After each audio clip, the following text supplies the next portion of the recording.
शांति निर्देश वर्तमान स्वामी के शासन में हम सभी विराजते और उनकी यह पावन पीयूष देशना हम सभी के लिए परम उपकारी है।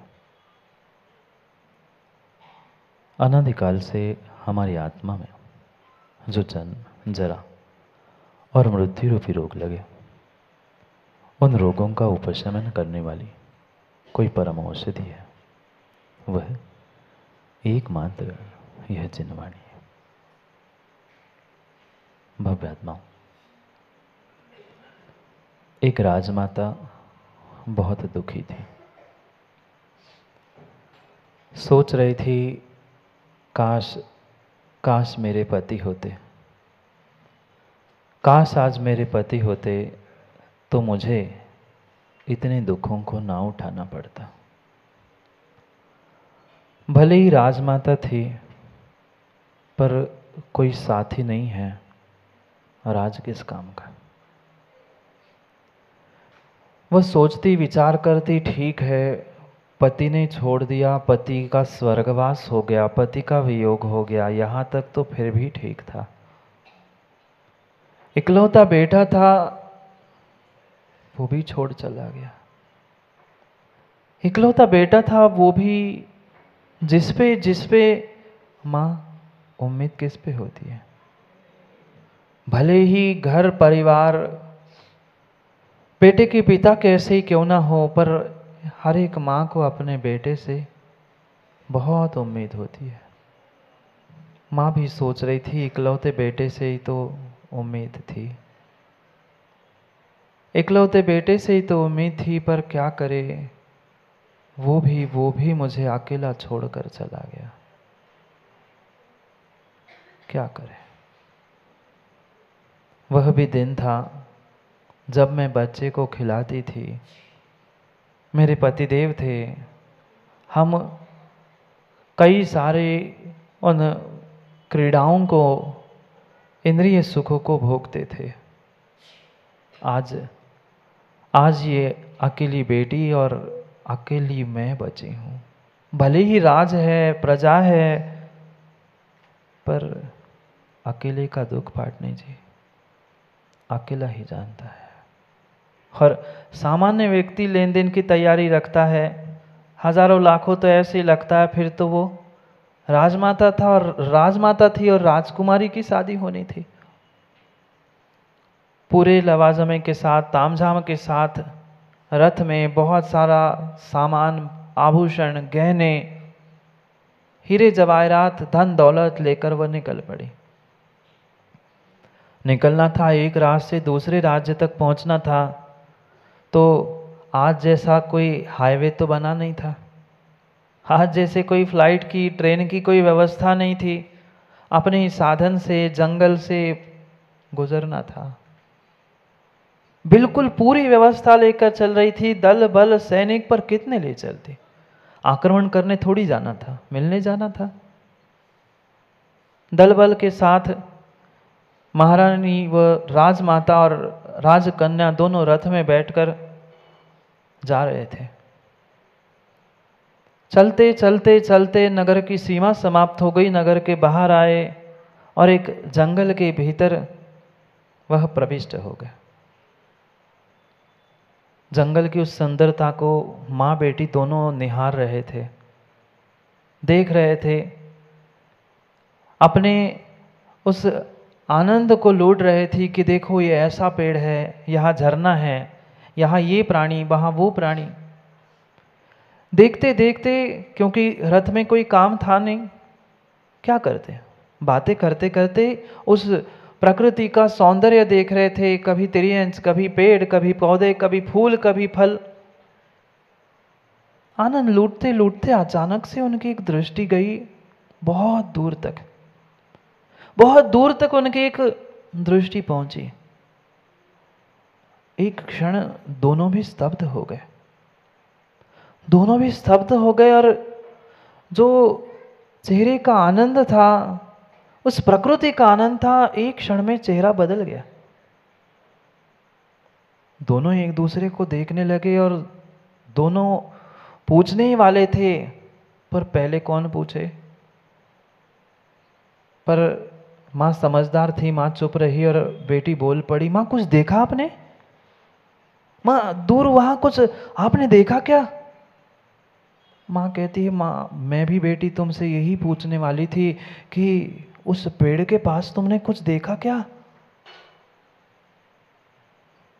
बेटी कहती, माँ जो मैं देख रही हूं वही आप भी देख रहे हो क्या? माँ कहती, मैं वही पूछ रही हूं बेटी, जो मैंने देखा वही तुमने देखा क्या? दोनों की पुनः बातें शुरू हो गई। वो कहती, मुझे समझ में नहीं आ रहा है वो है क्या?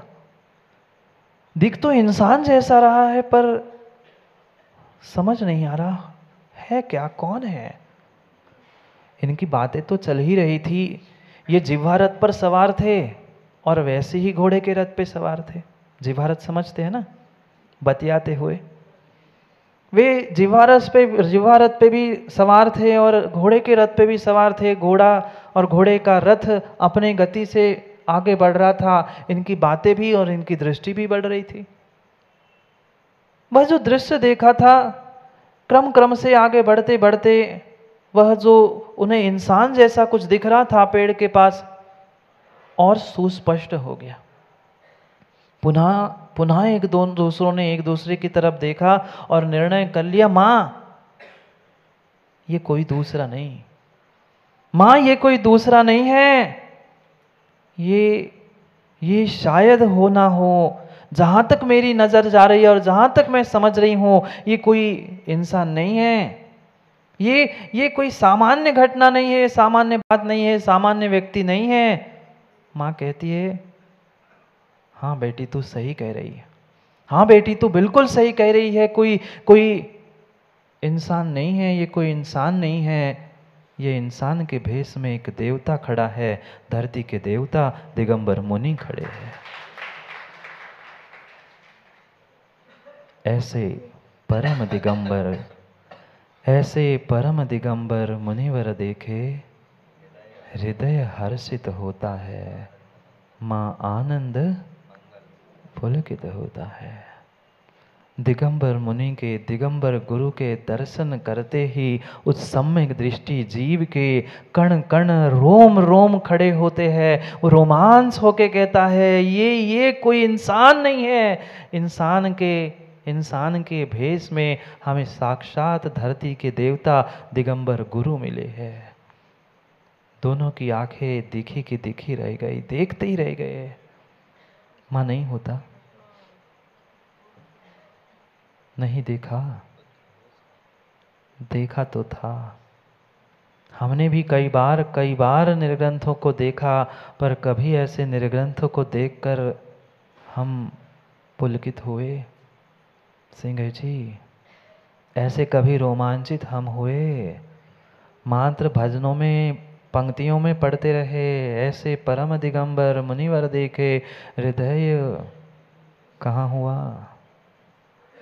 हुआ क्या? नहीं। हम कभी पिच्छी, कभी कमंडल, कभी ऊंचाई, कभी ज्ञान, पता नहीं क्या क्या देखने में उलझ जाते हैं। हृदय हर्षित होता है। दिगंबर गुरु को देखने से ही, मात्र और मात्र देखने से, दिगंबर गुरु हमें देखे नहीं देखे, पर सच्चा सम्यक दृष्टि जीव अगर निर्ग्रंथ गुरु के दर्शन कर लेता है तो असंख्यात असंख्यात गुण श्रेणी कर्मों की तत्क्षण निर्जरा कर लेता है। इधर तो माँ देखकर गदगद हो चुकी थी, वह बेटी भी, राजकन्या भी देखकर गदगद हो चुकी थी कि मुझे साक्षात धरती के देवता के आज दर्शन हो रहे हैं। पर जरूरी नहीं है कि सबके भाव एक से हो। है क्या जरूरी मुकेश जी? नहीं है, सबके भाव एक से नहीं होते। वही निर्ग्रंथ मुनिराजों को देखकर कोई नंगा भी कहता है, कोई पत्थर मारने के लिए भी दौड़ता है, कोई सब काम छोड़कर साष्टांग लौट भी जाता है। सत्य घटना बताऊं, ठंड का समय था। एक नगर में हम सुबह सुबह, दो ही मुनिराज थे, तब सुबह जंगल के लिए शुद्धि के लिए जा रहे थे। वहां से जैसे लौटे, हाथ में झाड़ू, मत समझना, हाथ में झाड़ू ली। जो रास्ता साफ करने वाली दो महिलाएं थी, कड़ाके की ठंड थी, दिसंबर का महीना था, वह देखकर एक दूसरों में फुसफुसाने लगी, एक दूसरे में बातें करने लगी। माँ कितने ही धीरे से बोलना, पर सुनाई तो, और हमारे जैसे लोगों को कुछ ज़्यादा ही सुनाई देता है। वो आपस में ही पुटपुटा रही थी, बतिया रही थी कि देख देख, ये दो भगवान जा रहे हैं। दूसरे ने पूछा तुम्हें कैसे पता? अरे तुम्हें नहीं पता, एक नेमिनाथ है और एक पारसनाथ है। उसे नहीं पता कौन नेमिनाथ कौन पारसनाथ, कुछ नहीं पता, पर कभी सुना होगा किसी का नाम। मंदिर के बाहर कभी पारसनाथ का बोर्ड पड़ा होगा, पारसनाथ दिगंबर जैन मंदिर, और नेमिनाथ तो यदुवंशी थे तो वो जानती होगी।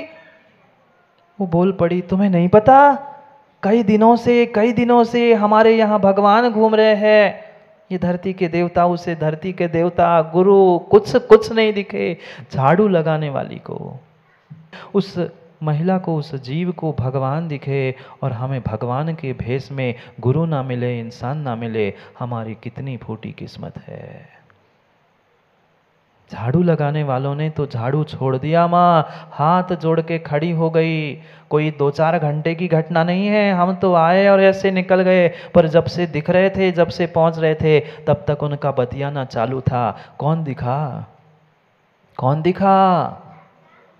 उस निर्ग्रंथ मुनिराजों में, दिगंबर मुनिराजों में उसे भगवान दिखे। भले ही नाम उसने जो समझ में आए वो कह दिए, पर क्या श्रद्धा, क्या विश्वास और क्या कर्मों की निर्जरा उन दोनों जीवों ने की होगी। एक क्षण विचार तो करो, एक क्षण विचार करो। उन्हें कोई बोध नहीं है। समस्या तो यही है पंडित जी, उन्हें बोध नहीं, उसके लिए उनके हाथ जुड़ गए। हमारे पास बोध है, इसलिए हम बोधि को हाथ जोड़ नहीं पा रहे हैं। अपच है ज्ञान का, अपच है ज्ञान का, अपच है पुण्य का, अपच है धन का, अपच है पता नहीं कितने कितने सारी बातों का, जिसके कारण से हम अपने उस श्रद्धा को, अपने देव शास्त्र गुरु को अपने भीतर पचा कर रख नहीं पा रहे हैं। पहले भी पहुंचा था जीव, क्योंकि पक्का है सबकी सोच, सबकी दृष्टि एक सी हो नहीं सकती कि मुनिराज रहेंगे कि डाकू, रहेंगे कि मुनिराज रहेंगे। सोचना, विचार करना। वस्तु नहीं बदली थी, वही मुनिराज थे। और कुछ डाकुओं का गिरोह वहां पहुंचता है। चंद जो छुटपुट्टे डाकू थे, वह जोर से वहां पहुंच के चिल्लाने लगे, जोर जोर से, भगा लो, भाग लो मां, भाग लो सरदार, यहां से भाग लो, हमारा काम यहां पे नहीं हो सकता। ये नंगा खड़ा है, अगर हम किसी को लूट लेंगे, लूटने के पहले ही, हमारे तक पहुंचने के पहले ही ये सबको बता देंगे। भाग लो सरदार, यहां से भाग लो। सरदार भी चिंतित हो गए, ये क्यों चिल्ला रहे हैं? आज तक मैंने ऐसे कभी इनको चिल्लाते हुए नहीं देखा, ये क्यों भाग लो कह रहे हैं। पुनः वो, अब जिसकी जितनी सोच, जिसकी जितनी दिमाग, और जिसकी जैसी बुद्धि, जैसी दृष्टि, वैसी वस्तु। ये तो सीधी सी बात है।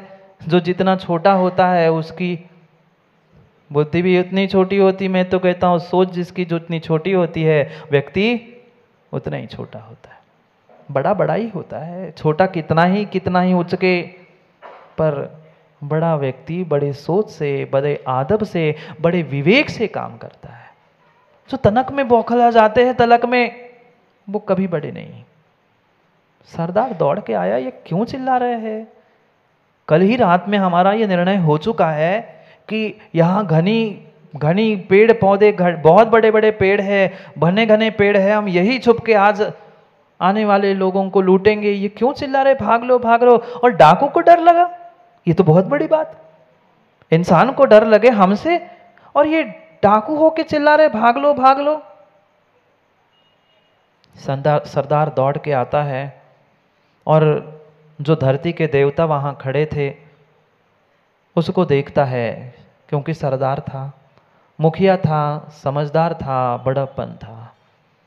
घर में मात्र एक जैन साहब उम्र से कोई बड़ा नहीं होता, धन दौलत से भी कोई बड़ा नहीं होता। जिसकी सोच, जिसकी वजनदारी बुद्धि से होती है, वही घर में, समाज में, देश में, राष्ट्र में बड़प्पन को प्राप्त करता है। बड़ा था वैसे ही स्वाभाविक था, इतने डाकुओं को संभाल रहा था, मूर्ख थोड़ी होगा, कुछ ना कुछ विवेक था। जैसे ही पहुंचता है वो भी देखता है और वो भी चिल्लाता है भाग लो। कौन? सरदार भी पुनः चिल्लाने लगा भाग लो, ये भी कह रहे थे भाग लो। डाकू कहने लगे सरदार हम इतनी देर से चिल्ला रहे थे भाग लो, आप कह रहे हो, अब तब तो आप हमें ज्ञान दे रहे थे, हम कहाँ से भागे और आप भी कह रहे भाग लो। सरदार कहता है हाँ मैं भी कह रहा हूं भाग लो। डाकू कह रहे अब सरदार आज आपको कुछ हो गया, क्योंकि वे बहुत सारे थे और सरदार अकेला था, उसको सब लोग कह रहे शायद सरदार का आज सुबह से खिसक गया है। कह रहे हम भी भाग लो कह रहे, आप भी भाग लो कह रहे, बात क्या है? सरदार कह रहा था आप भाग लो कह रहे हैं, मैं कह रहा हूं भाग लो। कहते मतलब? सरदार कहता है हाँ मैं भी यही कह रहा हूं भाग लो। वो कहते हैं नहीं नहीं सरदार भाग लो। नहीं आया समझ में? वे छुटपुट्टे डाकू कह रहे थे यहां से भाग ले अपन, कहीं दूसरी जगह जाके छुपेंगे तो कुछ तो मिलेगा। वो कहता है नहीं नहीं भाग लो। वो कहते क्या कह रहे हैं हमें समझ में नहीं आ रहा, कुछ समझाने का प्रयास करें, हम तो भागने के लिए तैयार है, पर आप रुके भी और कह रहे हो भाग लो, भागना है तो चलो ना। कहते हैं नहीं अभी तुम्हारे पास बोध नहीं है, अभी तुम्हारे पास ज्ञान नहीं है, मैं भाग लेने की कह रहा हूं, भाग जाने की नहीं। कहते कैसी बातें कर रहे हो, सटिया गए का, कुछ समझ में ही नहीं आ रहा। कह रहे अभी बेटा तुम बहुत छोटे हो, ये ऐसे ऐसे ऐसे इंसान और ऐसे व्यक्ति और ऐसे भगवान हैं कि उन्हें कंचन कामिनी से कोई मतलब नहीं।